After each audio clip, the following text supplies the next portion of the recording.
সুপ্রিয় দর্শক মণ্ডলী, আসসালামু আলাইকুম। গ্রাম বাংলা নিউজ মাদারীপুর পেজের পক্ষ থেকে আপনাদের সকলকে স্বাগতম জানাচ্ছি। আমরা এই মুহূর্তে উপস্থিত হয়ে গেছি মাদারীপুর জেলার রাজোর উপজেলায় আগুন লাগার ঘটনায়।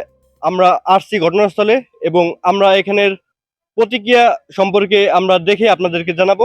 আপনারা সেই পর্যন্ত আমাদের সাথেই থাকুন। বরিশাল ঢাকা এই মহাসড়কে ওইখানে আমরা অনেক যাতায়াত করে ওপার থেকে আমরা যাইতাম, পড়াশোনা করতাম। তো আমাদের এখান থেকে অনেক ভাই বেড়াদের ক্ষতি হয়েছে বা মারা গেছে রোড অ্যাক্সিডেন্টে। এরপর থেকে আমরা হলো আমার এক কাকা এখান থেকে করে আমাদের এই স্কুলটা উঠে দিয়েছে। তো আমরা এখান থেকে আমরা অনেক ছাত্র আমাদের বের হয়েছে, বের হয়ে অনেক হাই স্কুলে গেছে। এরপরে যখন ওই যে ইটা উঠাই দিল, আমাদের সরকারি প্রাথমিক বিদ্যালয়টা দিল সরকারে, এরপর থেকে আমরা ওইটা হলো কি অকার্য হয়ে গেছে, ওইটা চলে না।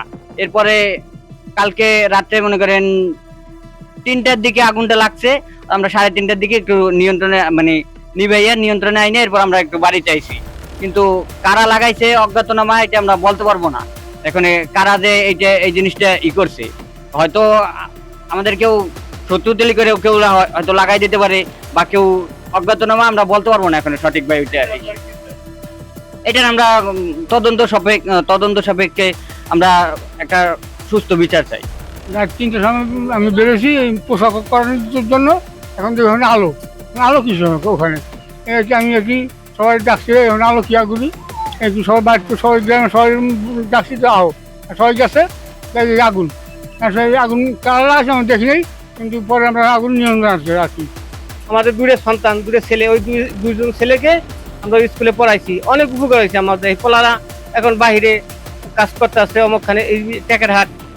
তখন আমাদের সরকারি বিদ্যালয় এই স্কুল হয়েছে, এখন থেকে ওইটা বন্ধ হয়ে গেছে, অকার্য হয়ে গেছে। এখন ওইটার জন্য আপাতত স্থগিত রয়েছে।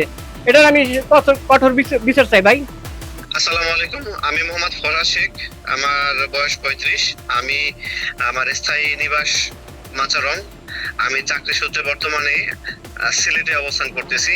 গতকাল রাতে আনুমানিক রাত, অনেকে বলতেছে যারা ওখানে ছিল আশপাশে, তারা বলতেছে 3টার দিকে বা আগে পরে আমার একটা ব্রাক স্কুল, একটা প্রতিষ্ঠান জ্বালাইয়া কিছু দুষ্কৃতিকারী অজ্ঞাতনামা কে বা কারা জানি না জ্বালাই দিছে, একেবারে পুরো ঘরটাকে ভস্মীভূত করে ফেলাইছে। এই স্কুলটা মূলত আমি করি আমার স্থানীয় গ্রামবাসী যারা ছোট ছোট কোমলমতি শিশুরা স্কুলে যায় না, যখন আমি জিনিসটা উপলব্ধি করি তখন আমি স্থানীয় অভিভাবক যারা আছেন তাদের সাথে কথা বলি। কথা বলার এক পর্যায়ে তারা আমাকে ফিডব্যাক জানায় যে তাদের বাচ্চারা যখন একটা গ্রাম ক্রস করে যায়, স্পেশালি মাচরং গ্রামে তখন কোনো প্রাইমারি স্কুল ছিল না, এটা বোলগ্রামে ছিল। আর ঢাকা বরিশাল মহাসড়কের যে মেইন রাস্তাটা, ওটা পার হয়ে বোলগ্রাম স্কুলে যাওয়া লাগতো। সেক্ষেত্রে তারা বলতো যে আমার বাচ্চাকে আমি লাশ হিসেবে ফেরত না যাইয়া, আমার বাচ্চাকে যদি আমি মূর্খ বানাই, অন্তত আমার বাচ্চা আমার সাথে জীবিত থাকবে, আমার সামনে থাকবে, আমি দেখবো, এতে আমি আনন্দিত হব। আমি চাই না আমার বাচ্চাকে পড়াশোনা করাতে যাইয়া লাশ হয়ে এসে ফিরে আসুক।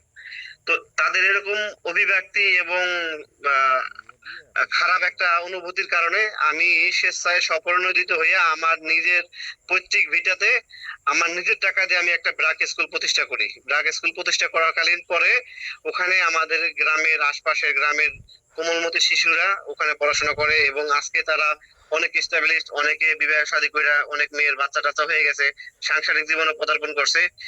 শিক্ষার দারিদ্রতা এবং শিক্ষার হার সম্পর্কে তাদের প্রলুব্ধ জ্ঞান অর্জন হয়েছে, অশিক্ষা দূর হয়েছে, মোটামুটি ভালোই ছিল। এর পরবর্তী প্রচেষ্টায় আমার বাবা শ্রদ্ধেয় আব্দুল কাদের শেখ এবং গ্রামের গণ্যমান্য ব্যক্তিবর্গের তৎপরতায় আমার গ্রামে একটা সরকারি প্রাথমিক বিদ্যালয় স্থাপনে তাদের প্রচেষ্টা সফল হয়। গ্রামে প্রাইমারি স্কুল স্থাপিত হওয়ার পরে শেষে আমি দেখলাম যে আমার ব্রাক স্কুলের কারণে প্রাইমারি স্কুলে ছাত্রছাত্রীর সংখ্যা কমে যায়। সেক্ষেত্রে আমি আমার ব্রাক স্কুলটা বন্ধ করে দিই। বন্ধ করে দেওয়ার পরে আমি আমার ওই ব্রাক স্কুলে আমার মৌসুমী ফসলাদি, ধান, পাট, গম, এইসব ফসলাদি আমার ওই ঘরে স্টক করতাম। লাস্ট আমার ঘরের মধ্যে আপনার অনেকগুলা কাঠ, যে কাঠগুলা আমি আমার অন্য ঘরে কাজে লাগাবো, সেই কাঠগুলা স্টক করা ছিল।